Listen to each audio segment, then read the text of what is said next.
हम बरसों से ये मानते आए हैं कि 14 और 15 अगस्त 1947 को भारत और पाकिस्तान आज़ाद हुए, लेकिन क्या ये हकीकत है? क्या वाकई इस दिन कांग्रेस और मुस्लिम लीग के लीडरों ने गुलामी की जंजीरें तोड़ दी, या बस उन जंजीरों की शक्ल बदल दी गई? 1947 में आज़ादी मिली थी, या इंडिया पर 2 सदियों से कब्जा किए हुए इंग्लैंड की तरफ से डोमिनियन स्टेटस? क्या अगस्त 1947 के बाद फैसले दिल्ली या कराची में होते थे, या अब भी लंदन के शाही महल से ही अहकाम आते थे? ये कहानी है जश्न के नारों के पीछे छुपी एक तल्ख हकीकत और सच्चाई की, और आज हम इस सच्चाई पर से पर्दा हटाएंगे रीथिंक विद उमर जावेद में, फैक्ट्स और रेफरेंसेस के साथ। रीथिंक विद उमर जावेद में तमाम दोस्तों को वेलकम। आप में से ऐसे दोस्त जिन्होंने अभी तक rethink with Umar Javed subscribe नहीं किया, हमारी रिक्वेस्ट है kindly rethink with Umar Javed subscribe करें। सीधा देखते हैं हम उस एक्ट को, उस टेक्स्ट को, उस कानून को जिसके तहत ये दावा किया जाता है कि अगस्त 1947 में पाकिस्तान को या इंडिया को आज़ादी मिली। क्या है ये बिल, क्या है ये टेक्स्ट? आपके सामने, आप खुद देखिए। ये वो बिल है जो जुलाई 1947 में इंग्लैंड ने मंजूर किया था, यानी हाउस ऑफ कॉमन्स ने और हाउस ऑफ लॉर्ड्स ने, और फिर इसको वहाँ के किंग जॉर्ज ने इस पर साइन किया था, कानून बनाया था। इस कानून के तहत, जिसको इंडियन इंडिपेंडेंस एक्ट कहा जाता है, इसके तहत ये दावा किया जाता है कि जी पाकिस्तान और इंडिया आज़ाद हो गए 14 अगस्त 1947 को या 15 अगस्त 1947 को। अब आप देखिए, खुद इस बिल को देखिए, इसमें आपको वाज़ेह तौर पर नज़र आ रहा है कि 15 अगस्त को पाकिस्तान के नाम से, इंडिया के नाम से 2 डोमिनियंस बनेंगी, यानी 2 डोमिनियंस बनेंगी जिनको कहा जाएगा इंडिया और पाकिस्तान। अब ये आप देख सकते हैं कि सारा किंग इसको ओके कर रही है, इस चीज़ को, यानी इंग्लैंड ओके कर रहा है इस चीज़ को, डोमिनियन स्टेटस को। अब ये डोमिनियन स्टेटस है क्या? यानी ये डोमिनियन स्टेटस हम बिल्कुल अगर इसको मुख्तसर 1-2 लाइनों में बताएं तो ये मुकम्मल आज़ादी नहीं बल्कि किसी हद तक खुद मुख्तारी होती है। यानी एक आपको अंदरूनी हवाले से कुछ किसी एंटिटी को, किसी मुल्क को अंदरूनी हवाले से कानून बनाने की इजाज़त दी जाती है। उसको उस तरीके से सॉवरेंटी नहीं कहा जा सकता, उसको उस तरीके से नहीं कहा जा सकता कि ये मुकम्मल आज़ादी है। ये थोड़ी सी एक खुद मुख्तारी सी होती है, जिस तरह ये डोमिनियन स्टेटस ब्रिटिश ने ऑस्ट्रेलिया को भी दिया, न्यूजीलैंड को दिया, कनाडा को दिया।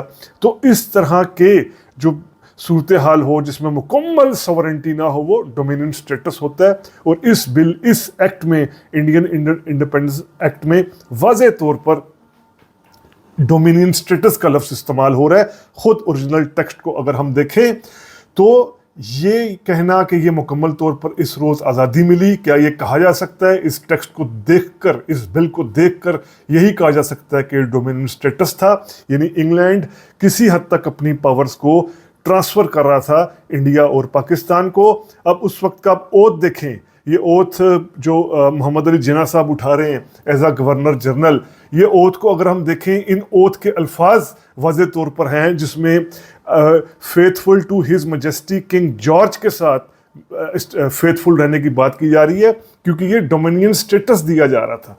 अब ये बात अपने अंदर बड़ी दिलचस्प है कि इंग्लैंड जब यहाँ, यानी ईस्ट इंडिया कंपनी या इंग्लैंड जब यहाँ कब्जे कर रही थी 1757 में, जब बंगाल पर उसने कब्जा किया, 1857 पर दिल्ली और दिल्ली के आसपास के इलाकों पे कब्जा किया, या 1849 में पंजाब पर जब कब्जा किया, तो वो क्या माहिदों के तहत कर रही थी? क्या यहाँ पर वो बिल और कानून बना कर रही थी जी कि आज के बाद कानून ये है कि बंगाल इंग्लैंड का होगा या पंजाब इंग्लैंड का हो जाएगा? ऐसा नहीं था। उन्होंने ये बाय फोर्स, ताकत के ज़रिए यहाँ पर कब्जे किए थे, और जाते जाते जाने से मुराद के मुकम्मल तौर पर आज़ादी दिए बगैर भी उन्होंने ट्रांसफ़र किया पावर को, यानी पावर ट्रांसफ़र की, ना कि मुकम्मल सॉवरेंटी दी। मुकम्मल आज़ादी क्या होती है, इसकी मिसाल आप देखिए कि जो ये आपके सामने आ रहा है, जो अमेरिका का इंडिपेंडेंस था, जो 4 जुलाई को अमेरिका का ये इंडिपेंडेंस 1776 को उन्होंने डिक्लेयर किया था। ये मुकम्मल आज़ादी थी कि अमेरिका ने ऐलान किया था कि आइंदा वो कभी भी ब्रिटिश के साथ किसी तरह के मामलात में भी, वो फॉरेन हो, एक्सटर्नल हो, इंटरनल हो, इकोनॉमिक हो, किसी भी तरह के ताल्लुक़ को अपनी ही मर्ज़ी से रखेगा, वो डिक्टेशन नहीं लेगा। ये थी डिक्लेरेशन जो अमेरिका को मिली थी। हमारे यहाँ ये पावर ट्रांसफ़र किया गया था, यानी डोमिनेंट स्टेटस दिया गया था, ना कि मुकम्मल आज़ादी। यही वजह है, आप देखिए अगर तो इस आज़ादी के बाद भी, यानी 1947 के बाद भी जो इंग्लैंड से ही हदायत लेते थे जो इंडिया के प्राइम मिनिस्टर जवाहरलाल नेहरू थे, और पाकिस्तान में जो गवर्नर जनरल या प्राइम मिनिस्टर्स काम कर रहे थे, नेहरू बहुत से मामलात पर वहाँ के पहले किंग जॉर्ज से और फिर उसके बाद जो मलका क्वीन एलिज़ाबेथ बनी उनसे मशावरत करते थे। पाकिस्तान के बारे में एक छोटा सा दिलचस्प किस्सा, जब गुलाम मोहम्मद ने गवर्नर जनरल जो ब्रिटिश का वफादार था, ब्रिटिश क्वीन का वफादार था, उस गवर्नर जनरल ने पाकिस्तान के प्राइम मिनिस्टर ख्वाजा नाज़मुद्दीन की हुकूमत बरतरफ की, तो ख्वाजा नाज़मुद्दीन ने जो अपील की वो क्वीन एलिज़ाबेथ से की। क्वीन एलिज़ाबेथ को उन्होंने कहा कि जी मेरी हुकूमत गलत तोड़ दी गई है, क्योंकि सारी बात है ये सॉवरेनिटी तो थी नहीं, डोमिनेंट स्टेटस था। आप इसका कंक्लूजन क्या, यानी फिर असल में आज़ादी मिली कब? क्योंकि सारी बात है आज पाकिस्तान और इंडिया दोनों आज़ाद और सॉवरन कंट्रीज़ हैं, इनको अब नहीं कहा जा सकता कि ये किसी किस्म के डोमिनेंट स्टेटस में है। तो असल में इंडिया को हम कह सकते हैं आज़ादी 26 जनवरी 1950 को, जब इंडिया ने अपना कॉन्स्टिट्यूशन बनाया, मुकम्मल तौर पर आइन बनाकर गवर्नर जनरल का ओहदा ख़त्म किया गया, सदर का, प्रेसिडेंट का ओहदा बनाया गया, जिसको खुद इंडिया की ही जो असेंबलीज थी, लेजिस्लेटिव असेंबलीज थी, ये उसको मुंतखब करेंगी। यानी ये अब इंडिया सॉवरन हुआ। और पाकिस्तान 1956 के कॉन्स्टिट्यूशन बनने के बाद, ये कॉन्स्टिट्यूशन चला नहीं चला वो बात दूसरी है, लेकिन 1956 से पाकिस्तान का वो डोमिनेंट स्टेटस ख़त्म हुआ और पाकिस्तान वाज़ेह तौर पर एक सॉवरन कंट्री के तौर पर उभरा, जिसका अब गवर्नर जनरल का ओहदा नहीं था बल्कि प्रेसिडेंट का ओहदा ये कहलाया। तो ये हमारे सामने ठोस हक़ाइक़ हैं, शवाहिद हैं कि 47 को ना सियासी हवाले से आज़ादी मिली, डिफेंस में आप देख लें इंडिया के भी जो आला तरीन अफसरान थे, आर्मी चीफ्स थे पाकिस्तान के भी, वो भी अंग्रेज़ थे। ब्यूरोक्रेसी का स्ट्रक्चर आप देख लें तो आइन बन गए 1950 में इंडिया का, 1956 में पाकिस्तान का, पाकिस्तान में खैर 1973 का आइन चलता है। इनमें भी आप देख लें कि पुराने स्ट्रक्चर्स जो ब्यूरोक्रेसी के हैं, आर्मी का स्ट्रक्चर है, वेस्ट मिनिस्टर डेमोक्रेसी है, जो फेडरल ढांचा है, फेडरलिज्म की सारी बात की गई है, वो भी सब असल में ब्रिटिश के 1935 के एक्ट से बहुत ज़्यादा इंस्पिरेशन ली गई है। तो ये भी हम कह सकते हैं कि आइन बनने के बाद भी पाकिस्तान और इंडिया ने जो मेन अपने ऑपरेटर्स थे, यानी ब्यूरोक्रेसी हो गई, आर्मी हो गई, पॉलिटिकल सिस्टम हो गया, फेडरल सिस्टम हो गया, रेवेन्यू सिस्टम हो गया, इन सब पर ब्रिटिश की भरपूर छाप है जो आज भी हमें नज़र आती है।